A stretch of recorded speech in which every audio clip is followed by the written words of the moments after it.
આપણા લોક સાહિત્યમાં ઘણી બધી લોકવાર્તાઓ છે અને એમાં પણ ખાસ કરીને મામા ભાણેજની લોકવાર્તાઓ અને ચતુરાઈની વાર્તાઓ ઘણી બધી છે જે કદાચ તમે સાંભળી હશે.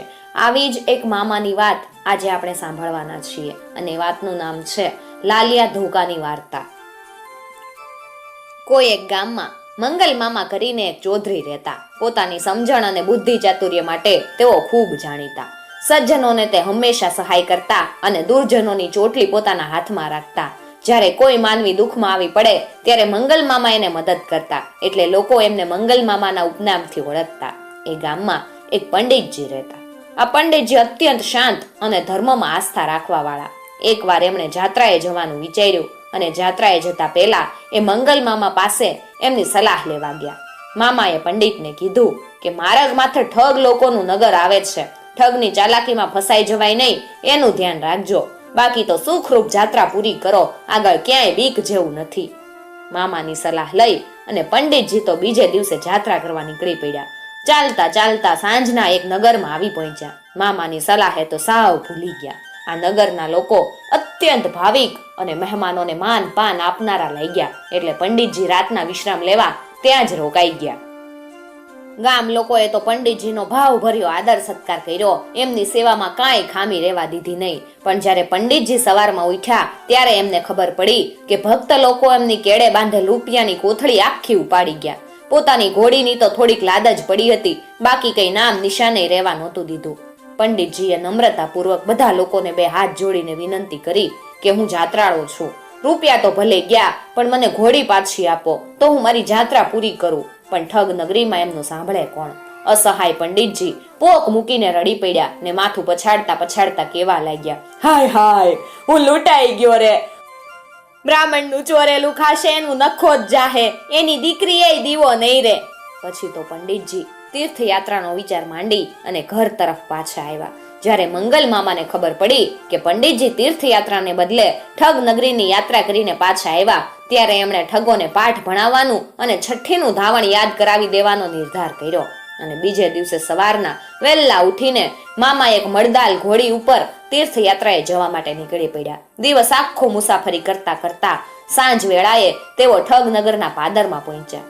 ગામની ભાગોળે આવતા ઘોડાનું ચોકઠું કાઢી લઈ અને પૂછડાવાળા ભાગ તરફ ઊંધું લગાડી અને ઊંધા માથે બેસી ગયા. આ કૌતુક જોઈ ગામના કુએ પાણી ભરવા આવેલી સ્ત્રીઓ તો ખડખડાટ હસવા લાગી. પુરુષોએ આ મૂરખરાજને ધન્યવાદ દેતા કીધું કે કોઈ આંધળો જાતે ઝાડમાં ફસાવા આવ્યો લાગે છે. પોતાના નિયમ અનુસાર ગામના કેટલાક સિદ્ધહસ્ત ઠગો આવીને અત્યંત આદરપૂર્વક મામા ફરતા ફરી વળ્યા અને પોતાના ઘરે લઈ ગયા. રાતના અચ્છી તરફથી મામાને જમાડ્યા. મોડે સુધી વાતોચીતો કરી ચોપાટ રમી અને સૌ સૂતા. અડધીક રાત જ્યાં થઈ ત્યાં મામા ઉઠ્યા ને પોતાની પાસે રૂપિયા હતા એ ચતુરાઈપૂર્વક ઘોડાની લાદમાં સંતાડી દીધા. પડખે સૂતેલા ઠગોએ રાતના જાગીને હાથ ફેરો કર્યો, પણ રૂપિયાને બદલે કાણિયો પૈસોય હાથમાં આવ્યો નહીં. બાજુમાં બાંધેલી ઘોડી તરફ નજર કરી તો ઘોડી પણ મરવા વાકે જીવતી હોય એવી મળદાલ હતી, એટલે એને લેવાની એમણે હિંમત કરી નહીં.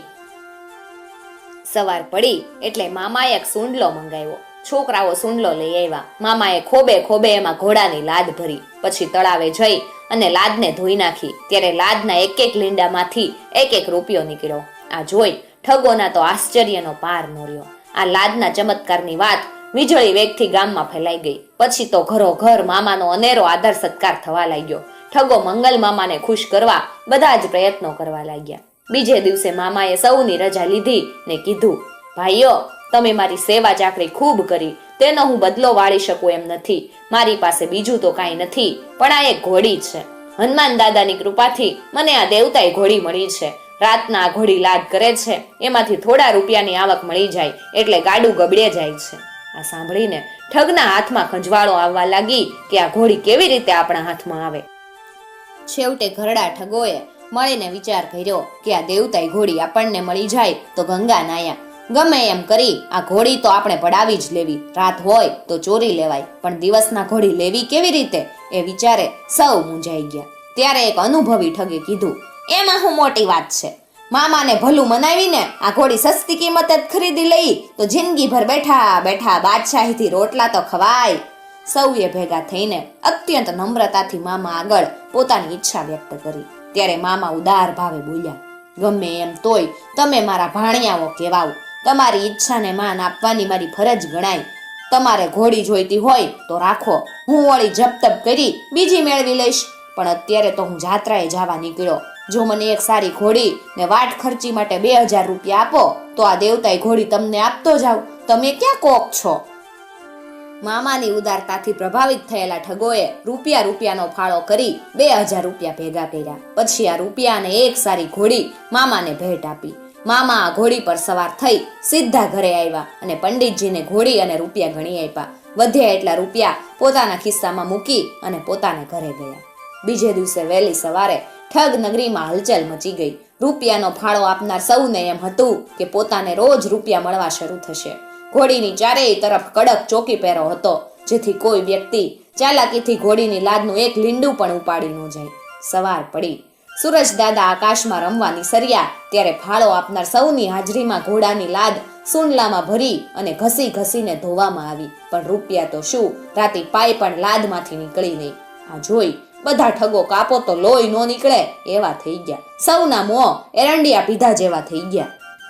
ગાંઠનું ગોપીચંદન ગયું ને પોતે મૂર્ખ બન્યા ઈ નફામાં. પછી તો ઠગ નગરીમાં નાના મોટા સૌ ઠગો ભેગા થયા અને વિચાર કર્યો કે મામાની પાસેથી ગમે રીતે પૈસા તો વસૂલ કરવા જ.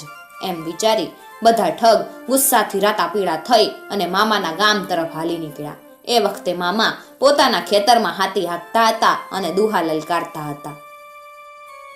ઠગો આવીને એમની ફરતા ફરી વળ્યા ત્યારે મામાએ અત્યંત શાંતિથી કીધું, પણ વાત શું છે ભાઈ, કઈ કહો તો ખબર પડે ને. ઠગ બોલ્યા, તમે અમને ઠગી લીધા છે, ઘોડી તો લાદમાં રૂપિયા નથી કાઢતી. આ સાંભળીને મામા ખડખડાટ હસી પડ્યા ને બોલ્યા, મને ખબર જ હતી કે ઘોડી તમારે આંગણે લાદમાં રૂપિયા નહીં કાઢે.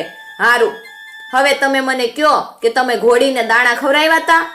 હા હા, કેમ નહીં, અમે તો ઘોડીને શેર દાણા ખવડાવ્યા હતા. અમારે ઘેર નહોતા તે છેવટે વાણિયાના હાટેથી નામે મંડાવીને લાવ્યા હતા. ત્યારે મામા બોલ્યા, તમારી એ જ મોટી મૂર્ખાઈ છે ને, દાણા ખાઈને ઘોડી ચાંદી કાઢે ખરી? ખેર જાવા દ્યો, તમે તમારા રૂપિયાને ઘોડી લઈ જાઓ ને મને મારી ઘોડી પાછી આપી ગયો. એટલે ઠગોને તો મામાની ઈમાનદારી તરફ માન થયું. મામાની વાતથી ઠગ પ્રભાવિત થયા એટલે મામા બોલ્યા, આજે તો હવે તમે મારા મહેમાન, મેં તમારી મહેમાન ગતિ ખૂબ માણી છે, એટલે તમે મારી ગરીબની ઝૂંપડી પાવન કરો. એમ કહી મામાએ તેના દીકરાને ઘેર દોડાવ્યા ને કીધું, તારી બાને કેજે ભાણા ભાઈઓ આવ્યા છે, દૂધપાક પૂરી કરી નાખે, થોડી વાર પછી અમે ઘરે જ આવીએ છીએ. મામાની દિલાવરી જોઈ ઠગો તો અત્યંત પ્રભાવિત થયા. મામાની રખાવટથી એમનો ગુસ્સો સાવ ઓગળી ગયો. પછી સૌ મામાને ઘરે પહોંચ્યા, હાથ પગ ધોઈ અને જમવા બેઠા. મામા થાળીઓ લેવા રસોડામાં ગયા. રસોડામાં જતા વેત જ મામા તો રાતા પીડા થઈ અને જોર જોરથી રાડા રાડ કરવા લાગ્યા અને ક્રોધના આવેશમાં એમની સ્ત્રીને નો કહેવાના વેણ કહેવા લાગ્યા.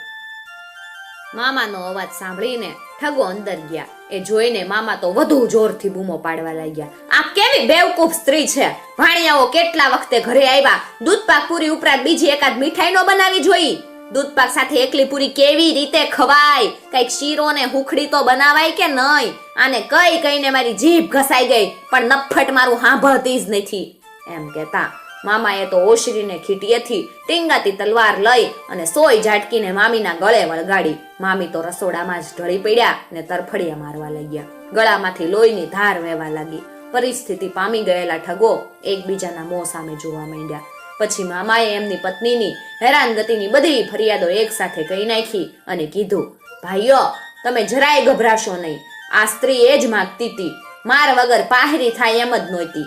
ઠગ બીતા બીતા બોલ્યા, અરે મામા, ઢોલ ધપાટ કરવી ઈ એક વાત, પણ તમે તો એને જાનથી મારી નાખી. મારું મારવાનું તો થઈ આવ્યું જ હોય, કાળમાં ભરાઈ જાવ ત્યારે મને કાંઈ ભાન નથી રહેતું. તમે મારી વાત ન માનતા હોવ તો લ્યો હું એને જીવતી કરું.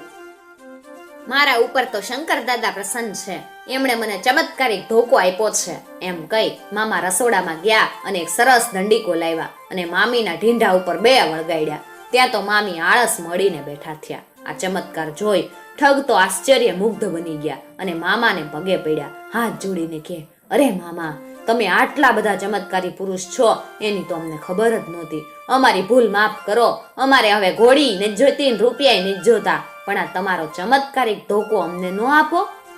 અરે ભાણાવો, આ લાલિયો ધોકો તો મારા ગુરુની પ્રસાદી છે, મારાથી કોઈને અપાય તો નહીં, પણ તમે તો હવે ભાણાવો ઉઠીને માગો એટલે નાય કેમ કરીને પડાય? તમે ક્યાં કોકશો? પણ એનો અખતરો સૂઝ સમજથી કરજો હો, નહીં તો યમરાજાના કાર્યમાં વિઘન ઊભું કરશો તો ખતરો મોટો આવશે. મામા, તમે જરાય ચિંતા ન કરતા, તમારા ભાણાઓ એટલા બધાય મૂર્ખ નથી. આ બધા ઠગ પોતાની સફળતા પર ગૌરવ લેતા લેતા ઘરે પાછા ફર્યા.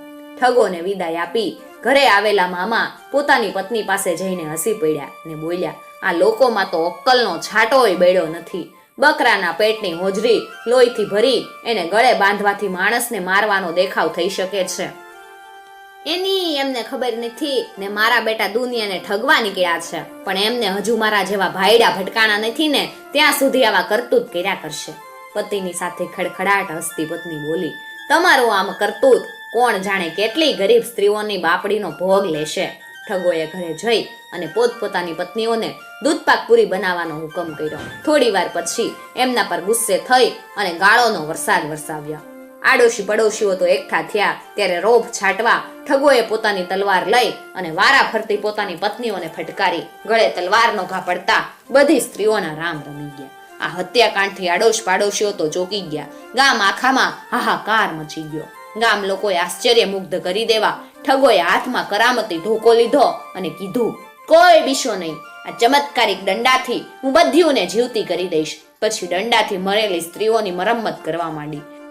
જોડતા જોડતા ઠગ લોકો થાકી ગયા ત્યારે મૂર્ખાઓની મતી ઠેકાણે આવી અને સૌ પોક મૂકીને રડી પડ્યા. હાય હાય, આપણે લૂંટાઈ ગયા, બૈરા મારીને નકટા થઈ ગયા, આપણા ખોડા લૂંટાઈ ગયા.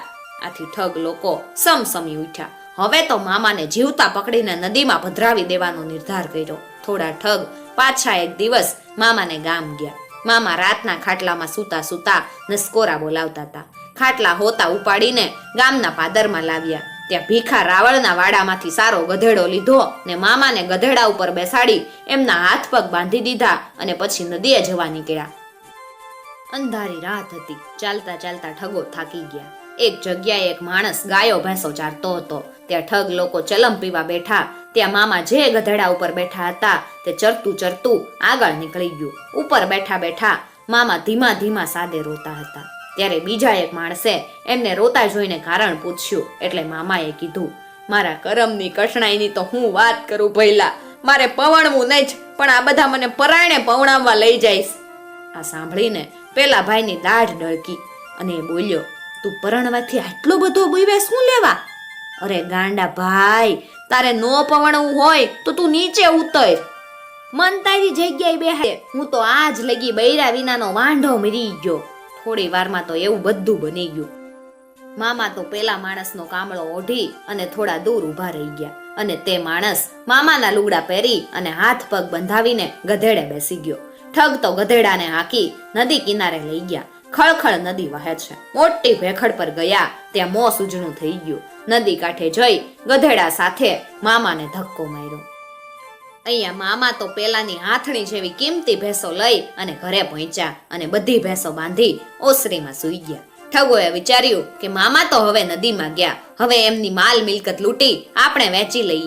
એમ વિચાર કરી બપોર થતા પહેલા તો ઠગો મામાને ઘરે આવ્યા. ઠગો તો મામાનું ઘર જોઈ અચંબામાં પડી ગયા. એમના આંગણે હાથી જેવી 50 ભેંસો ઝૂલતી હતી. ઓશરીમાં સૂતા સૂતા મામા તો નસકોરા બોલાવતા હતા. ઠગો તો મામાને જોઈ અને ડઘાઈ જ ગયા. એમણે મામાના પગનો અંગૂઠો ઝાલીને જપ લઈને જગાડ્યા. ઠગોને આવેલા જોઈ મામા બોલ્યા, હું તો તમને ચમત્કારની વાત કહેવા આવવાનો જ હતો, ત્યાં તમે જ આવી ગયા. હારું કર્યું, હારું કર્યું. ભાણાઓ, તમે બહુ મોટી ભૂલ કરી નાખી. જો મને નદીના જરાક વધારે ઊંડા પાણીમાં ફેંકી દીધો હોત ને તો કોણ જાણે એક એકથી ચડિયાતા હાથી, ઘોડા, ઊંટ, હીરા, મોતી મારા હાથમાં આવત. તમે મને છીછરા પાણીમાં નાખ્યો તોય 50-60 ભેંસો પાયડો લઈ આવ્યો. આ સાંભળી ઠગો પાછા મામાથી પ્રભાવિત થઈ ગયા ને કેવા લાગ્યા, મામા તમને મળ્યું એ અમને ન મળે? હું લેવા ન મળે? હિંમત જોઈ, હિંમત. અને ગધેડા પર બંધાઈને ડૂબવું પડે, ડૂબવું. ગધેડો તો બહુ ધન આપનાર પ્રાણી ગણાય. એના પ્રતાપે મારા આંગણે લીલા લેર થઈ ગયા. તમે જોવો જ છો ને, તો અમને ગધેડે બંધાઈને ડૂબાડો ને. એ સાંભળી મામાએ રાવણના ઘરેથી 25 સારા ગધેડા મંગાવ્યા. બધા ઠગોને ગધેડા સાથે બાંધ્યા ને ગામમાં ફેરવી નદી કાંઠે લઈ જઈ ઊભી ભેખડ ઉપરથી નીચે નદીમાં નાખ્યા. બધા ઠગ હાથી ઘોડા ઊંટ ને હીરા મોતી લેવા ગયા તે ગયા, હજુ સુધી કોઈ પાછું નથી ફર્યું.